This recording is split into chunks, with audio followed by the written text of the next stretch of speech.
The rationale for adding chemotherapy to immune therapy is complex, but can basically be broken down to the fact that chemotherapy drugs can, in a way, modulate the immune system. And so the purpose of adding chemotherapy to immune therapy is to hopefully boost the likelihood of immune therapy acting to augment the immune system, making tumors visible to the immune system, and the immune system attacking these cancers and getting rid of them. Over the last 6 months, we've had some really exciting data emerge on the role of chemotherapy plus immunotherapy combinations.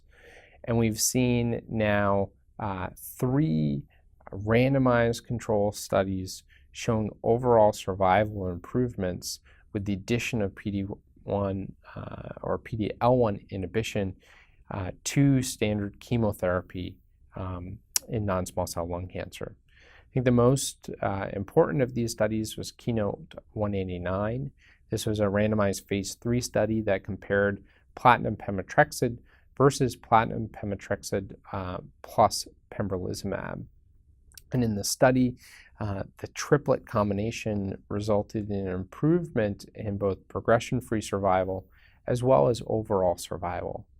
And an important part of that study is that with respect to overall survival, there was an improvement in every strata of PD-L1 expression. So greater than 50%, 1 to 49, as well as in less than 1%. So the way I've approached the KEYNOTE-189 data is that for patients who have 50% or greater PD-L1 expression, I think you could give either pembro monotherapy or the triplet combination. And what distinguishes the two for me is what are the patient's comorbidities, what are their sites of disease, how aggressive is the disease behaving, what's the patient's preferences with regards to chemotherapy. All of these things would factor into a decision about pembro monotherapy versus a triplet combination.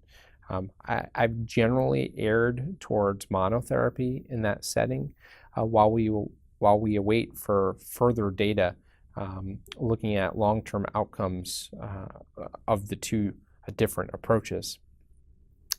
For patients who have a PD-L1 expression score less than 50%, I do think that the triplet of carboplatin, pemetrexed, and pembro is a standard of care now for patients with less than 50% PD-L1 expression.